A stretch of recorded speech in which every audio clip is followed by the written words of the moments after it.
meus queridos, esse mês de março, além de ser um mês muito importante também para as mulheres, eu trouxe aqui professoras para falar sobre a inclusão nas escolas. Eu vou começar aqui com a apresentação delas, para vocês conhecerem um pouquinho de cada uma. Eu sou a Rosane Fênix, sou formada em Educação Física e também formada como professora de capoeira no Centro Cultural Senzala. Trabalho com pessoas com deficiência, crianças, adolescentes e adultos em vários lugares, né? E estou tentando aí mudar um pouquinho a cabeça aí das pessoas que pensam que são diferentes, os especiais. O termo já está até errado, né? E aí eu tento incluí-los realmente para que todos os tratem, né? Porque só o que eles querem é isso, serem tratados iguais, como qualquer outra pessoa. É isso. Agora eu vou chamar a Janice. Olá. Minha querida, a telinha é toda sua.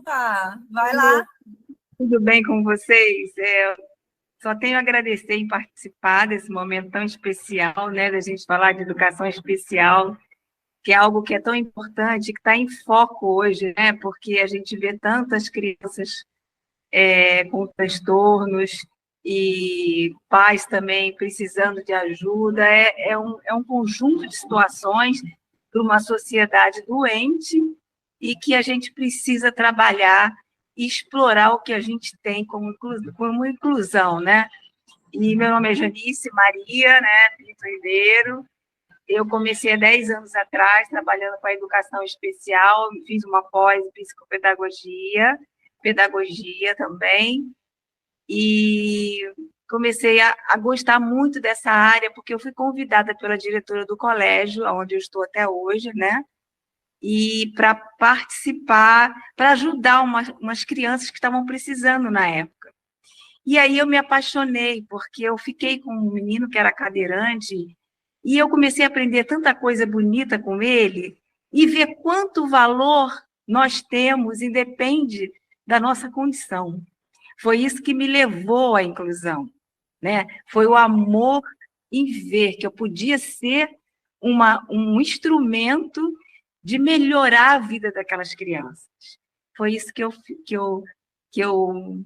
senti, pensei e comecei a explorar isso. Aí foi que eu fui fazer a pós com vocês, né? Fui fazer a pós e aí continuei com a pós. Eu estava na pós, mas eu estava tendo começando a ter uma bagagem, né? O fluir daquela situação, observar a atitude, comportamento e assim. E fui escrevendo, né? E buscando cada vez mais em relação a isso. Então, Nelly, sou professora de artes formada pela UFRJ e a minha história com a inclusão começa desde a minha história. Eu acho que a gente, desde o momento em que a gente está no mundo, a gente está junto de pessoas que são completamente diferentes umas das outras. E profissionalmente, essa questão vem justamente ser o meu condutor na formação que eu escolhi como professora, né? Eu acho que o básico é esse. E isso foi o que me motivou a me formar como professora, foi justamente as dificuldades minhas, né? E aquelas que eu observei dos meus colegas quando fazia o Fundamental 1, 2 e ensino médio, e eu vi que alguma coisa ali não combinava, que as pessoas não aprendiam de maneira igual e que as pessoas que tinham dificuldade eram ligadas a uma margem muito complicada dentro da própria escola. Então, isso sempre me incomodou por eu também fazer parte justamente dessa outra margem, né? Por ter tido muita dificuldade. Então, foi por isso que eu também escolhi a profissão que escolhi e por isso que a inclusão me encanta tanto desde sempre. Tá todos nós, né, minha querida? Porque realmente é um assunto e um tema que não tem como não se envolver, não se comprometer, não se apaixonar. Verdade. Todo mundo que tem contato com a inclusão, com uma criança, aprende muito mais. Vamos falar exatamente disso, da educação especial.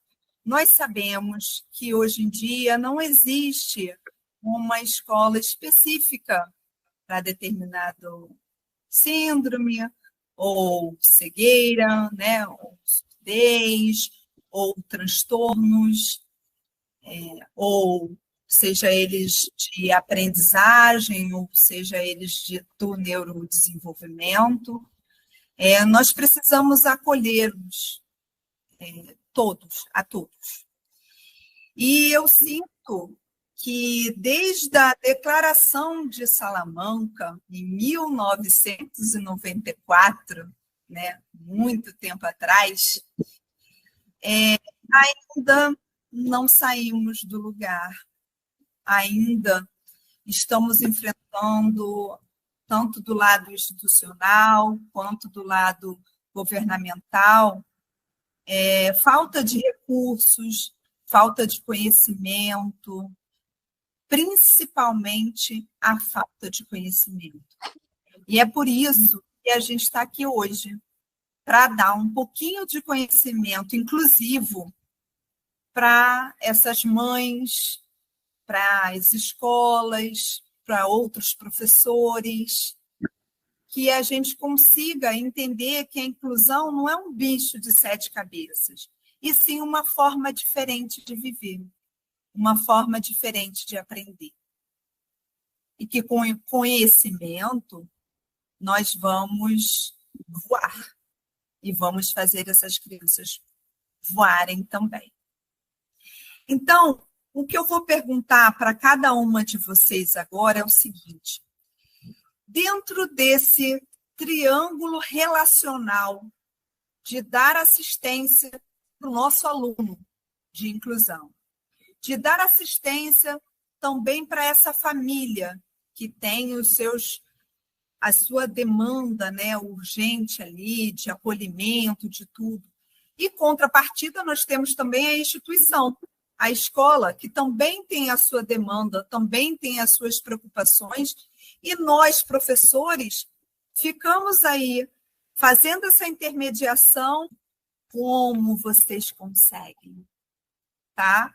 Vou começar com a Line. Explica aí para a gente como você consegue dar aula de artes, que inclusive é uma disciplina que precisa também de apoio, de valorização pelo olhar, né, dessa sociedade toda. Então, explica aí para a gente. Como é uma coisa muito, muito complexa, né? Eu tenho 2 realidades. Eu leciono na área privada do Rio de Janeiro, né? Em 2 escolas muito diferentes. Ambas são particulares. Uma tem uma educação tradicional e a outra tem uma educação não tradicional. Então, são 2 realidades de sala de aula muito diferentes. Em uma delas, já não tradicional, eu tenho em sala de aula, no máximo, 15 alunos. Essa é uma realidade, que é uma realidade muito mais possível de se trabalhar a inclusão, né? Por ser uma escola justamente que pensa também e sempre pensou dentro da inclusão, de entender que o ser humano ele faz parte do mundo, né? E que tudo é um grande sistema. Eu posso dizer qual é o sistema, né? Eu trabalho numa escola que o sistema é montessoriano. Então, Maria Montessori, ela pensa justamente no ser humano como parte de um sistema, né? Não como o sol do sistema solar, mas sim como cada um dos seres vivos fazendo parte desse sistema muito complexo, mas muito importante, né? Cada um sendo uma peça importante. A outra escola já é uma escola tradicional, cartesiana, onde eu tenho o apostilamento como sistema de educação, que é algo que para a inclusão é muito complicado. Então, são duas realidades muito diferentes, né? Tanto do sistema quanto do número de alunos que eu atendo. Então, aí começa a mágica, né?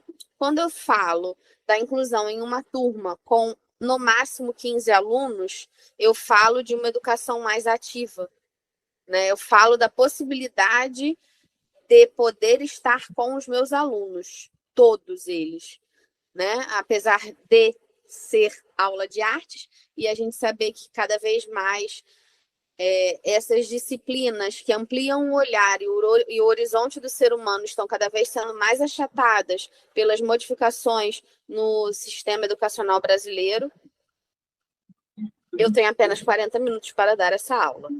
Então, a gente vai fazendo uma mágica nessa turma com 15, de abranger e abraçar esses alunos todos, né? Todos, sejam eles inclusos, que a gente denomina atualmente da inclusão, ou neurotípicos.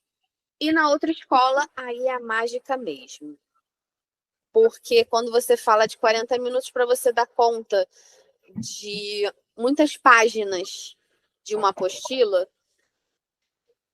é algo muito complicado para aqueles ditos neurotípicos e muito mais para aqueles que são inclusos dentro da educação tradicional, né? Dentro da nossa educação. E a gente vai tentando fazer uma mágica ali no tempinho que dá, a gente corre e vai, tenta dar uma corrida na carteira daqueles alunos, que cada vez mais nós temos um número maior, né? E a gente vai tentando essa mágica da questão de trabalhar o indivíduo, com o indivíduo, e não apenas com a turma, que é uma coisa muito complicada, né? Quando a gente fala de 20 a 30 alunos dentro de uma sala de aula. É o atendimento personalizado, né? Que a gente fala, o indivíduo, né? Olhar o indivíduo. E isso é importante na inclusão. Nós temos que olhar para aquele indivíduo, para aquela criança, e saber como é que a gente chega nela, como é que a gente faz essa criança aprender. O nosso objeto de estudo é esse sujeito que aprende. E aí é que está toda a diferença. É por isso que o professor é tão importante, para diversos aspectos. Vou fazer uma ponte com o que a professora Lilene falou. Realmente nós temos uma dificuldade de trabalhar todo mundo junto, vamos dizer assim, né? A coordenação, o professor e a mediação na sala. Eu, por exemplo, trabalho na sala individualmente com cada aluno. Então, eu acho que o nosso projeto, por exemplo, o PEI, ele tinha que ser direcionado aos professores, que é como ela diz, a nossa escola, a escola que ela trabalha, uma delas é a tradicional, que é a nossa, né? Que eu trabalho mesmo na escola que ela. E a gente não faz um trabalho direcionado à inclusão.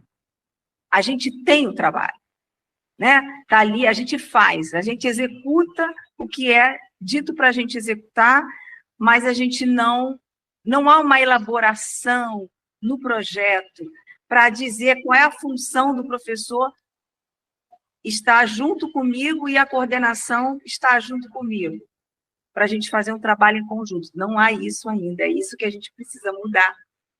Mas, como você disse logo no início da sua fala, a falta de conhecimento é muito ruim. Por quê? Porque a gente, quando não tem o conhecimento, a gente não busca o conhecimento, a gente não tem como administrar bem as situações que acontecem e aquilo que a gente deseja que está no nosso coração, que aquilo se materialize. Entendeu? Então, a gente tem essa dificuldade de ter esse relacionamento e entendimento sobre o que realmente é a inclusão. Né? A lei, a educação, foi tudo estabelecido para a inclusão. Existe a lei que rege e que favorece a inclusão, mas ainda não se sabe fazer inclusão. Exatamente, Janice. Você falou algo aqui super importante, que eu até anotei aqui no meu caderno e que eu vou falar. Temos a Lei 9.394 de 1996, a famosa LDB. Temos o decreto 6.949 de 2009, que trata sobre discriminação. Não podemos discriminar nenhum indivíduo.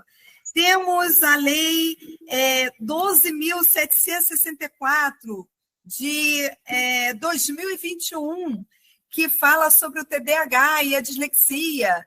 Temos a lei de formação continuada, de Libras, de recursos de equipamentos para atender essas crianças. Mas e aí? A gente tem a lei, mas não se executa. A preparação do professor. Não se executa. O professor, ele não tem a consciência do que do que o aluno ser um aluno especial. Entendeu? Então, a gente tinha que ter um relacionamento com o professor diferenciado. Nós tínhamos que ter reuniões com os professores. Olha, a gente fez esse relatório dessa semana. E pontuar, olha, o comportamento emocional, autoestima, sabe? O que ele absorveu, o que a gente conseguiu passar, porque não é só passar a informação, o conhecimento da matéria, da disciplina. Não é só isso, é um conjunto, né? E que isso tudo tinha que ser pontuado. E não é pontuado, não é feito. Então, quer dizer, o professor fica num vazio, a gente fica solto, né? E a coordenação e a direção nem tomam ciência de como se trabalhar e como deve se trabalhar e como é que fazer, entendeu? Então, assim, a gente ainda está muito cru nisso. E aí eu penso assim, quando eu vejo que a coisa não flui, aí eu falo, bom, eu tenho que fazer a minha parte.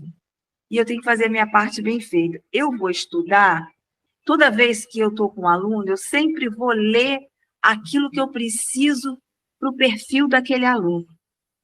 Porque ele precisa primeiro ter uma empatia comigo. Ele precisa, a minha pessoa tem que ser agradável a ele. Então, eu preciso trabalhar isso primeiro, o meu relacionamento com o aluno. Aí, depois disso, aí tem um outro passo. Até eu chegar para o aluno aprender aquilo que precisa ser aprendido, eu já fiz um processo ali com ele. Entende? E o professor precisa saber disso.